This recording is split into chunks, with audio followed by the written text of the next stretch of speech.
Buenas noches, bienvenidos a Canal 8 y su programa institucional Diálogos de Cultura. Hoy vamos a dialogar de muchos temas, pero fundamentalmente estamos muy contentos con el regreso de Luis Manuel Díaz a su casa en Barrancas.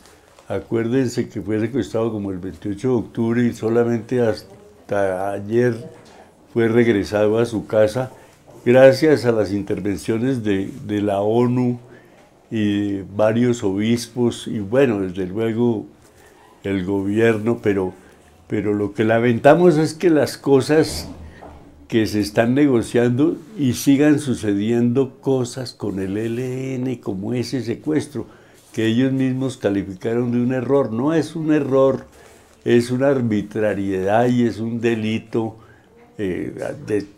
atroz y una violación flagrante no solamente a los derechos humanos, sino al derecho internacional humanitario que prohíbe tomar rehenes. Entonces hay que leer algo de esas dos cosas, que les recuerdo que el 10 de diciembre se cumplen años desde que en el año 48, un 10 de diciembre, se declaró o se publicó por primera vez la Declaración Universal de los Derechos Humanos.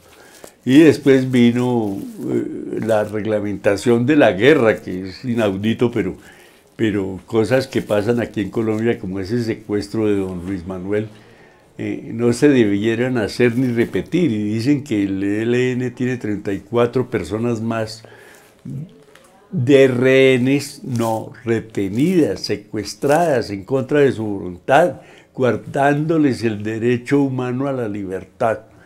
Entonces eso no se puede. En Palestina pasa lo mismo, Israel los invade, les corta la energía, el agua, no les deja entrar alimentos.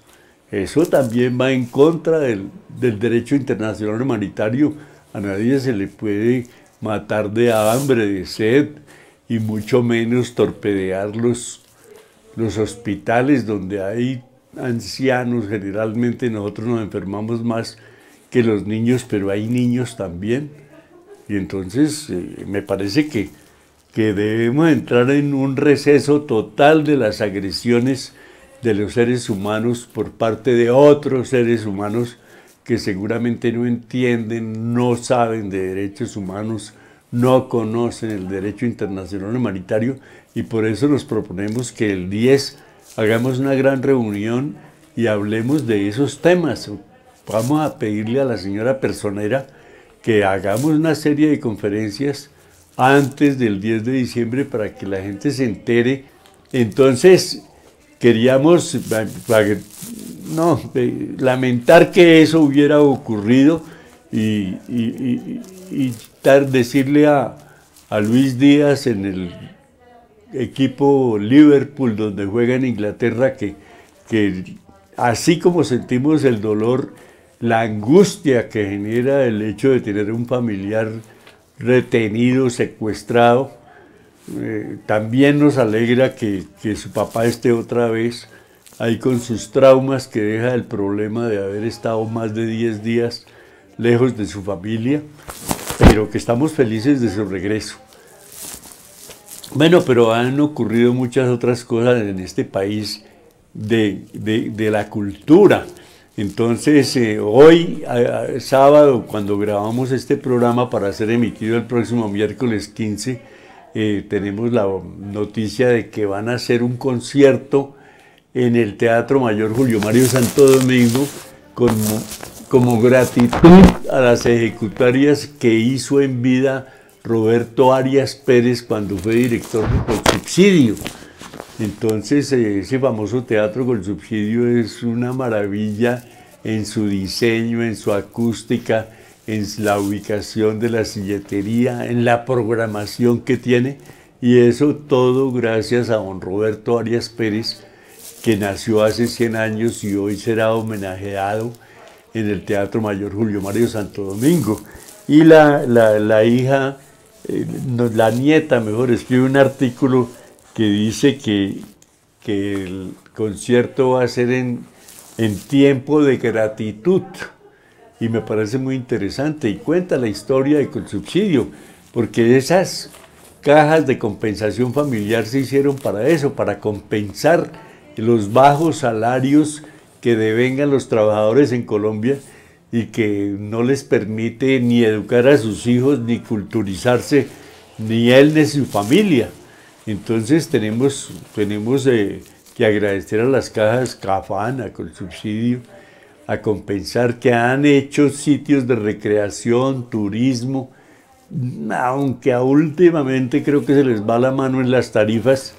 Bueno, hacíamos referencia al centenario del nacimiento de Roberto Arias Pérez y su obra a través de la Caja de Compensación Familiar Colsubsidio, y desde aquí, desde Diálogos de Cultura de Canal 8, queremos también agradecerle, porque realmente ese teatro fue una maravilla, pero es que no solamente es el teatro, sino los sitios de recreación y turismo. Por eso la hija, en este artículo del Espectador, Gloria Arias Nieto, la hija, nos enseñó a no dejarnos derrotar por el escepticismo, a vencer esquemas inútiles, a ejercer la honestidad como principio no negociable y cuando fuera necesario para salvar una vida o un propósito, a hacerlo sin caer en trampas insensibles y pedir perdón en vez de pedir permiso. Nunca olvidaré su primera lección de valor y democracia. Bueno, en todo caso, eso es lo que dice la hija, y queremos nosotros desde aquí, repito, desde Canal 8 y Diálogos de Cultura, agradecerle a Roberto Arias Pérez por toda la labor cultural y social que realizó mientras vivió y fue director de esa caja de compensación familiar Colsubsidio. Pero hay cosas como curiosas como el coleccionismo. El coleccionismo es una forma de sumar cosas en el curso de la vida que le gustan a la gente y llega a tener a veces pocas, otras veces una cantidad normal y otras veces exagerada de algún objeto. Hay quienes coleccionan pinturas, otros esculturas, otros llaveros, otros estampillas, otros libros como yo, otros cucharitas que van adquiriendo en los viajes y le venden una cucharita con el escudo o la bandera del país que está visitando y coleccionan las cucharitas y llegan a tener 30, 40 de cada país, una de cada país, y se vuelven coleccionistas. Y les encanta que la gente le pregunte, ¿y esta por qué? No, es que yo estuve allá, no, esta me la trajo un amigo de regalo, esta me la trajo mi señora que estuvo en un congreso internacional allá. Pero cada objeto tiene su historia, cada cuadro, cada libro, cada estampilla tiene su historia. Y entonces a veces tenemos el hobby, pero otros lo califican de manía. Yo me acuerdo cuando trabajaba en la Caja Agraria que los sobres llegaban con estampillas, las remesas, la correspondencia, en fin, y quien abría la correspondencia siempre recortaba las estampillas y las coleccionaba, y eran varias, en una oficina pequeña podían llegar 10, 15 sobres diarios, como les digo, de las remesas y la correspondencia que llegaba tanto de la capital del departamento como de la casa principal. Y esas colecciones de pronto tienen algún valor. Hay gente que hace otro tipo de colecciones, instrumentos musicales, bueno, pero ese tipo de cosas es interesante para que la gente vaya estudiando cada cosa y sepa contar la historia de cada objeto que colecciona. Me parece una actividad interesante para que la gente la disfrute y la cuente y la herede además, porque eso es parte de su patrimonio cultural familiar. Entonces la gente dice, ay, yo me quiero quedar con los cuadros, yo me quiero quedar con las estampillas, ay, me encantaron las cucharitas. Entonces los hijos, los nietos se distribuyen esas cosas y las conservan y muchas veces continúan con ese carácter de coleccionista. Pero aquí encuentro que Este cuadro que tenemos en exhibición hoy es de Álvaro Barrios. Álvaro Barrios es un artista barranquillero que a los 4 años ya estaba transcribiendo una foto de un periódico y a los 15 la mamá le dijo: mijo, tú tienes muchas condiciones para ser artista, y se presentó en una exposición en Bogotá y él ganó, y el premio de esa exposición era un pasaje para ir a Italia a estudiar un semestre en una universidad. Y entonces él se lo ganó y le tocó irse en barco para buscar el costo más bajo para poder regresar, porque le daban el pasaje de ida, pero no el de regreso. Entonces todas esas cosas tienen que ver con el esfuerzo que hacen los artistas para crear, para generar contenidos, para producir obras de arte, para escribir un buen libro, una novela, un cuento, un ensayo, un buen poema. Todas esas historias vale la pena conocerlas. ¿Y por qué viene a cuento? Porque él generalmente hace estos grabados populares que publica en el Heraldo en Barranquilla, fueron los primeros, y después convocaba a la gente que compraba el periódico para firmárselos. Y eso hizo últimamente, el año pasado, en junio, publicó en El Tiempo 180.000 grabados populares, y después nos convocaron al Museo de Arte Moderno para que él nos firmara a cada uno el grabado, que es una hoja de papel periódico, pero tiene un valor artístico y tiene un valor agregado cuando el artista lo firma.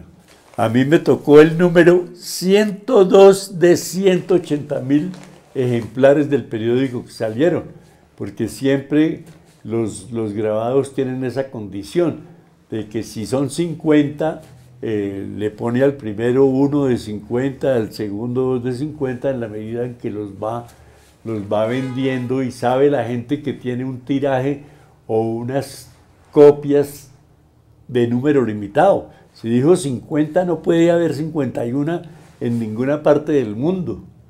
Entonces yo tengo la 49, esto tiene la 50, esa fue la última que firmó el maestro. Pero eso tiene su gracia, eso tiene su valor. Es más, allí una vez en Lima me asistí a una conferencia de unos españoles que tenían un taller de grabado, y los artistas acordaban con ellos que la mitad de los grabados eran para el taller y las otras 50 para el artista, en caso de 100. Y escogían quién salía primero, si el artista vendía del 1 al 50 o el taller vendía la 51 a la 100.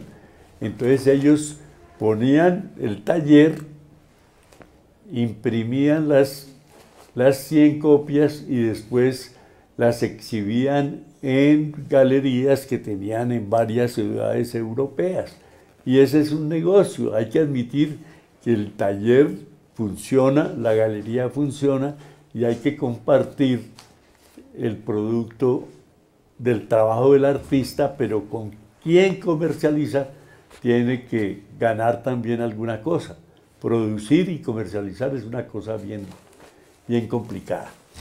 Pero esos acuerdos son los que uno aprende en esas charlas y conferencias. Y por eso aprendí que nadie puede decir: yo tengo una copia 51. No, si en la primera exposición dijeron que eran 50, usted no tiene por qué tener un número diferente. Y eso me parece que es parte de la cultura. Pero lo curioso de Álvaro Barrios es que me llegó con un semestre estudiando en Italia, llegó a ser profesor de Bellas Artes en la Universidad Nacional. Y después él decía: hay gente que fue egresada de Bellas Artes 4 años estudiando, tenía experiencia, mucha exposición individual y colectiva, pero yo era quien firmaba los diplomas de la maestría, ¿sí? Entonces, a veces nosotros, los colombianos, le creemos a un diplomado, a un curso corto en Harvard. El presidente Duque dijo que había estudiado en Harvard. Dijo: sí, pero una conferencia de 2 días sobre un tema bien complicado. Pero le creemos más que fue de Harvard, porque es una universidad súper prestigiosa, creo que la número 1 en el mundo. Afortunadamente la nacional también está como en el número 234 o algo, pero es la primera universidad latinoamericana en medicina, la Universidad Nacional de Colombia. Entonces en esos rankings se mueven las universidades, pero no por eso hay que creerle a todo el mundo. Yo no estoy en contra de lo que dijo Álvaro Barrios, que nos contó en una visita guiada a sus obras en el Museo de Arte Moderno. Pero es cierto, claro, él es un maestro ahora no solamente generoso cuando hace ese tipo de grabados populares que los firma y le agrega un valor, y uno no los quiere para comercializarlos, pero sí para mostrar su obra, su creatividad, su ingenio para producir y para distribuirlas entre la comunidad. Así como hablábamos de la generosidad de Fernando Botero cuando hizo donaciones a la Biblioteca Luis Ángel Arango del Banco de la República o al Museo de Antioquia en Medellín. A otra universidad en California también le donó a Abu Ghraib la colección de arte de las desastrosas consecuencias de la guerra en Afganistán y en Irak. Entonces los artistas también se preocupan por registrar los hechos históricos y porque dicen ellos mismos que tienen una función estética, ética y social. Ellos tienen que mandar mensajes de que esto no puede seguir sucediendo. Yo desde aquí, desde Diálogos de Cultura, de Canal 8, de Chía, Cundinamarca, Colombia, Suramérica, les voy a proponer que hagamos una escultura en Barrancas, Guajira, para que se registre el hecho de que se haya conseguido la libertad por segunda vez, una libertad que nunca debió perder por 8 días. El maestro Mané, como le dicen allá, o Luis Manuel Díaz, el papá de Luisito Díaz, a quien queremos mucho por las grandes alegrías que nos brinda. Primero esta es la camiseta que se ponía cuando jugaba en el Oporto, como lo dicen en Portugal, y después fue comprado por el Liverpool por una suma alta, ¿para qué? Pero entonces que se haga una escultura a la libertad, así como la hicieron los franceses, para donársela posteriormente a Nueva York. Y uno no puede venirse de Nueva York sin ir a acercarse mínimamente a la Estatua de la Libertad. Ya el maestro Barrios presenta una atrevida exposición en la galería del museo, donde se aprecia como un milagro la multiplicación de 2 obras maestras del arte colombiano. Entonces hace una especie de collage con obras de Picasso, de Duchamp, de Antonio Caro, de Beatriz González, de Pollock. Entonces hace como una especie de síntesis de obras que él considera que vale la pena registrar en su gran obra, que es un mural bastante grande. Vamos a dejar en esta primera parte y enseguida hablaremos del teatro como una cosa interesante y del Festival de Cine de Bogotá, que va del 15 al 23 de noviembre.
contratan sus servicios profesionales bajo propuestas llamativas. Por lo general son citados en zonas rurales de difícil cobertura de señal o acceso complejo.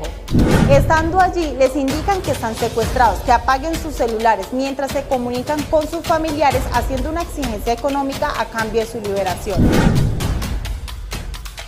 Generalmente los delincuentes obtienen información a través de redes sociales o páginas de las empresas publicadas en Internet. Las víctimas son contratadas vía telefónica o vía redes sociales. Solicitan toda clase de servicio: trasteos, construcción, equipo de maquinaria, trabajadores independientes, entre otros.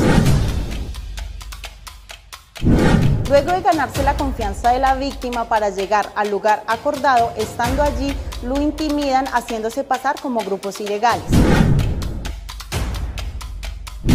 Solicitan que sea consignado a través de aplicaciones bancarias o giro a la mano. Tenga en cuenta las siguientes recomendaciones: informe a sus familiares o a una persona de confianza, datos de interés referente a su ubicación, negocio a realizar y horarios. Activar GPS vehicular y ubicación en tiempo real con aplicaciones móviles para geolocalizar con un familiar. No dejes que te engañen, juntos prevenimos el delito.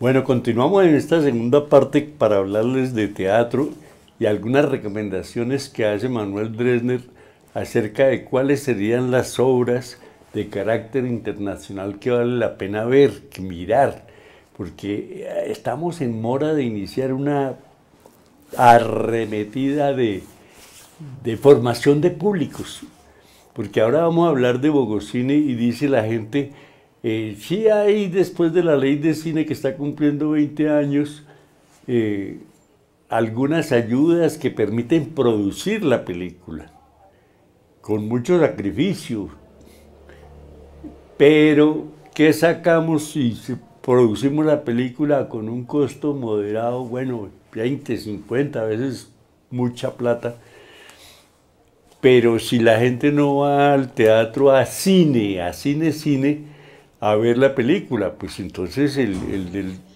los distribuidores dicen, no, esa película no tuvo éxito y la sacan de cartelera. Y entonces la película es un fracaso y difícilmente un productor, un director, unos actores y actrices, bueno, hay gente detrás de cámaras, las locaciones, no, pierden prestigio, pierden plata y pierden autoestima a veces porque la película no tuvo el éxito que debía tener en taquilla. Pero yo atribuyo en parte a falta de preparación del público. Si los muchachos en bachillerato no se inician en el cine, no reciben alguna orientación para ir a cine, saber quién es el director, qué películas ha filmado anteriormente, qué prestigio tiene, qué temáticas trata, quién hace la banda sonora de la película, quién es el actor, quién es la actriz, quiénes son los protagonistas, los antagonistas, qué duración tiene la película, cuál es la temática, pues difícilmente pueden llegar a querer el cine, y el cine, porque es repetitivo y es harto hacerlo, pero si uno no puede querer algo que no conoce, entonces hay que darles la prueba de enseñarles a hacer pedagogía sobre cine para formar a esos públicos.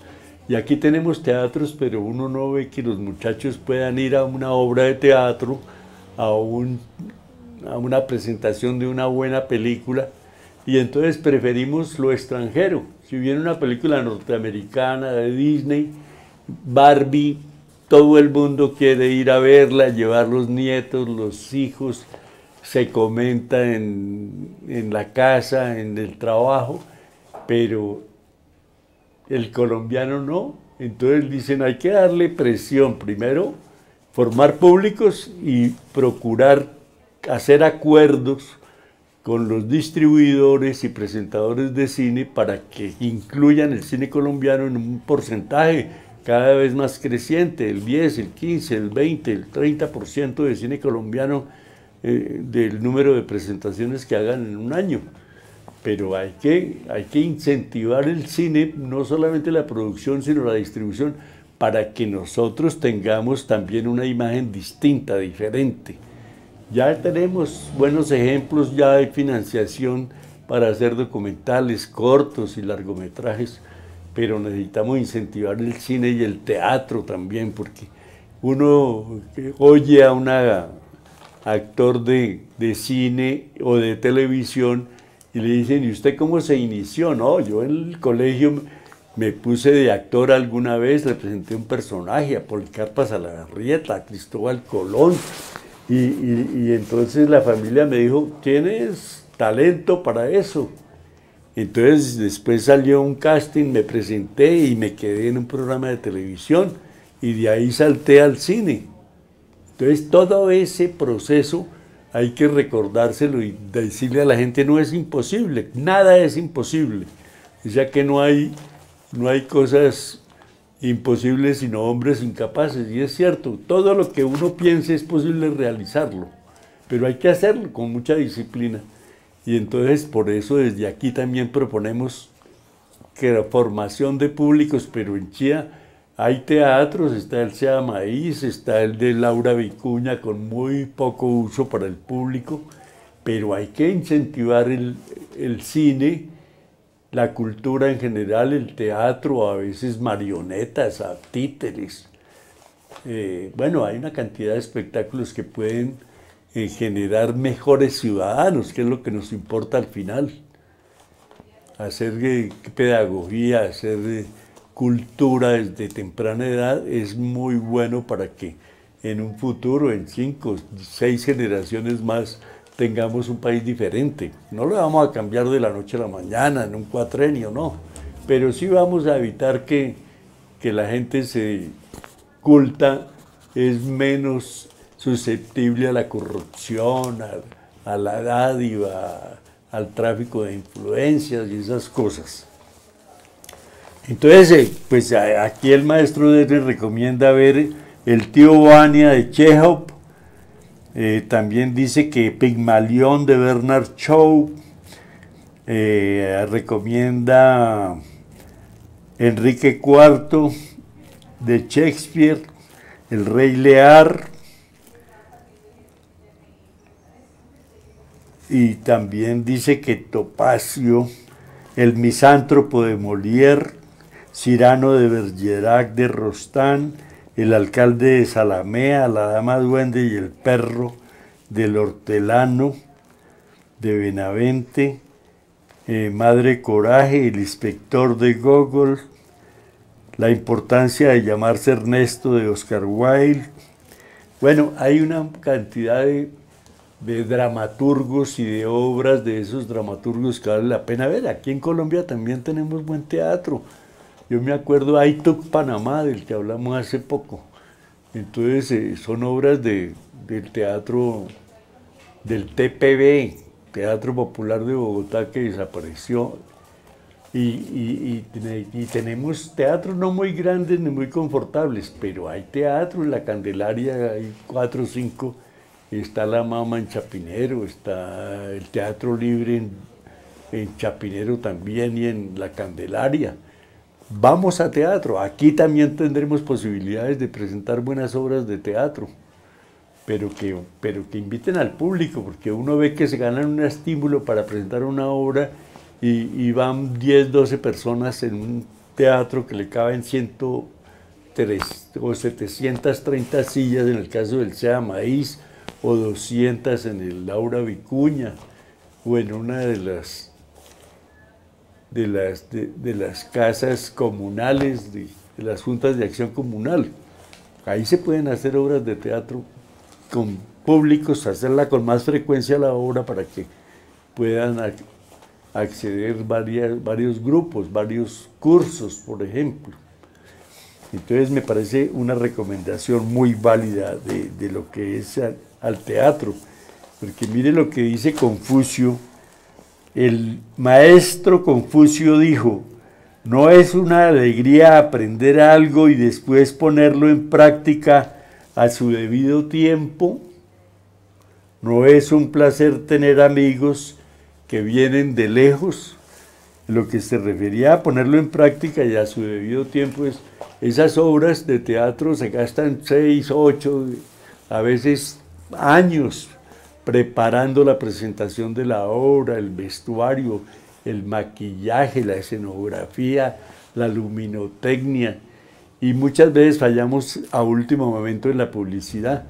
Pero bueno, cuando se llega a la obra de teatro, esa obra que se madura con 4 o 5 presentaciones en una ciudad puede multiplicarse porque se puede presentar en otras ciudades de Latinoamérica. Por ejemplo, si es colombiana y tiene éxito, puede ir a Quito, a Santiago, a Lima, a Buenos Aires, ir a Montevideo, a Sao Paulo, volver a Caracas.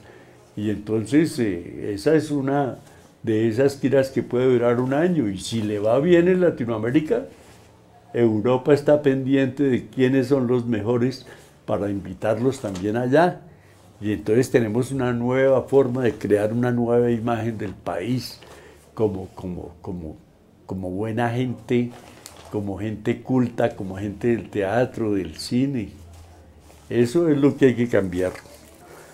Eso me parece muy interesante. Y quería decirles que este jueves 16 de noviembre nos encontraremos a las 10 de la mañana en la Biblioteca Pública Municipal Ocaviga para irnos a una visita guiada en la imprenta patriótica del Instituto Caro y Cuervo, que está ubicada en la vereda Yerbabuena de Chía. Entonces eso queda 15 minutos de aquí dentro de espacio, pero tenemos que llegar a las 11 porque el señor nos está esperando a la puerta y dura 1 hora y media la visita. A las 12:30 estamos de regreso y faltando un cuarto para la 1 estamos otra vez en la Biblioteca Ocaviga, contentos de haber oído cómo es que se producen los libros en el Instituto Caro y Cuervo con una tecnología de principios del siglo pasado, cuando el tiempo que se inauguró en 1911, el 30 de enero, se hizo con unos linotipos recién importados, que era una máquina fabulosa en la que uno ve una barra de plomo derretirse mientras el señor escribe un texto como en una máquina de escribir y al final sale una barrita con un párrafo de un libro que después lo llevan, lo arman y le ponen tinta y a presión se imprime en el papel. Es una maravilla, no es una cosa súper compleja, es muy fácil, pero es que hay que conocer, porque si uno sabe, tiene memoria, y eso es patrimonio cultural inmaterial, esa forma de impresión y de concebir el texto a través de una barra derretida de plomo, es una maravilla. Me han dicho que me molesto mucho el cuello, pero es algo que no puedo evitar a veces. Entonces, la recomendación es esa. Quienes quieran ir, a las 10 de la mañana los esperamos el jueves 16 de noviembre del año 2023 para ir y volver en 2 horas. De 10 a 12:30 estamos desocupados, pero con unas inquietudes de ver otras cosas que hay en la Casa de Hacienda, por ejemplo, donde vivió José Manuel Marroquín antes de ocupar el castillo de Marroquín. Y ahí están una capilla, hay una casa de trabajadores, hay una casa principal para los dueños de la hacienda Yerbabuena, y hay también unas caballerizas. Vale la pena, está recién restaurada, descubrieron una obra de arte de la época colonial en la capilla, y entonces uno queda como interesado en volver a ver esos detalles, esas cosas, porque lo que queremos en Chía es que el patrimonio cultural se conserve, pero se difunda también, que es nuestra labor como vigías del patrimonio. No solamente, ya recorrimos con Canal 8 el monumento a la raza, que cumplió 88 años el 12 de octubre, la pila que aparece en el Parque Ospina con 7 mujeres de un monumento colectivo que se llama Diosa, Mujer y Luna. Les faltó una palabra ahí en la promoción. Y estuvimos también en el obelisco, que cita las fechas en que Simón Bolívar pasó por Chía y durmió en la hacienda de Fusca y en la casa cural de la iglesia parroquial de Santa Lucía. Pero también estuvimos en un edificio que afortunadamente guardó una placa donde dice que en ese lugar nació Emilio de Brigar Ortiz en 1888. Hay una historia escondida en Chía que la gente debe conocer, pero necesitamos difundirla a través del programa Diálogos de Cultura, pero a través de esas visitas para que la gente conozca en directo. A mí me llaman que para una tesis de grado, que para un estímulo que quieren que yo les cuente, pero les doy una bibliografía, le digo, lean a Guillermo López, lean a a la mamá de Henry Navarro, a doña Sofía Sánchez de Navarro, que tiene un libro, Un instante de la eternidad, y ahí hay un compendio de muchas historias, anécdotas, mitos, ritos, leyendas de Chía, pero la gente no quiere leer, quiere que uno le haga la tarea para presentar el estímulo, para que le consiga una locación, para que el hijo promueva su condición de artista que toca guitarra y canta y quiere hacer un video para promover su producción artística, y vale la pena ir allá, que la gente conozca en directo, que tome fotos si lo permiten, que de pronto un video, y se hacen las cosas. Pero yo lo que quiero hacer desde aquí, desde Diálogos de Cultura y Canal 8, es incrementar el índice de lectura en Chía. Leemos 2 libros promedio por año. En Argentina leen 5, en Canadá 8, en Europa 14.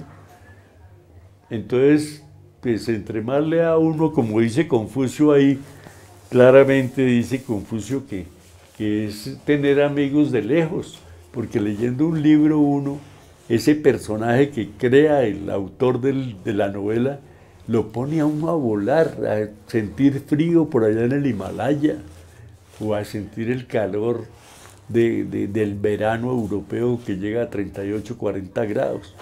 Entonces, pues, uno viaja mucho sin cambiar de sitio a través de los personajes que le crean esos novelistas. Por eso hay que compartir el libro y por eso hay que viajar.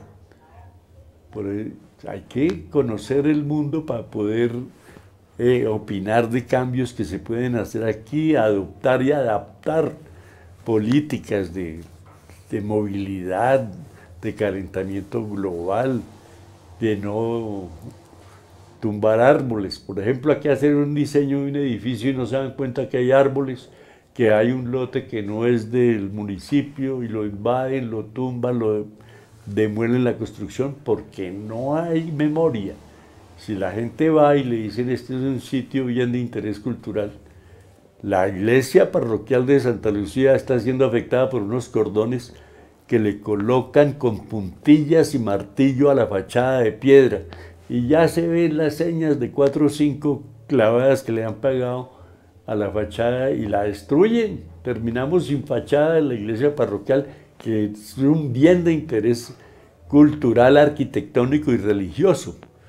No podemos desperdiciar eso. Chía debería ser, repito, he dicho muchas veces en este programa, destino turístico cultural, no gastronómico. También debería ser astronómico. También debía la gente de Bogotá saber que tenemos resguardo indígena, que tenemos la montaña del Oso, que tenemos la cueva del Moán, que tenemos muchas cosas que mostrar. Y la parte inmaterial también, hay música, hay danza.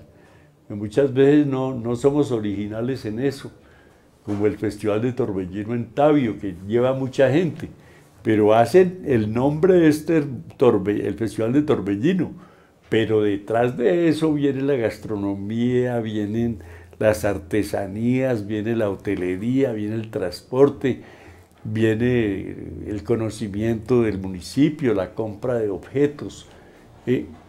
Eso hay que hacerlo, porque eso mueve la economía, genera ingresos a todos, al transportador, al vendedor de las artesanías, a quien las hace, las elabora. Y eso es importante para el municipio. Yo no quisiera atiborrarles de más cosas, pero quiero hacerles énfasis en lo que dice Confucio. El maestro dijo: no es una alegría aprender algo y después ponerlo en práctica a su debido tiempo. Pues si uno aprende cómo se imprimen las cosas allá en la imprenta patriótica, de pronto crea que es mejor imprimir así a presión que digitalmente. Dura más. Se calcula que 5 veces más dura un libro impreso a presión con ese sistema de linotipo que una impresión digital. Entonces, más personas podrán leer ese libro. No es un placer tener amigos que vienen de lejos. Ese es el transporte que nos da Confucio, diciendo: si leen, están viajando, están conociendo gente, están conociendo lugares, están aprendiendo ciencia, tecnología, pintura, escultura, música, porque la música también se lee.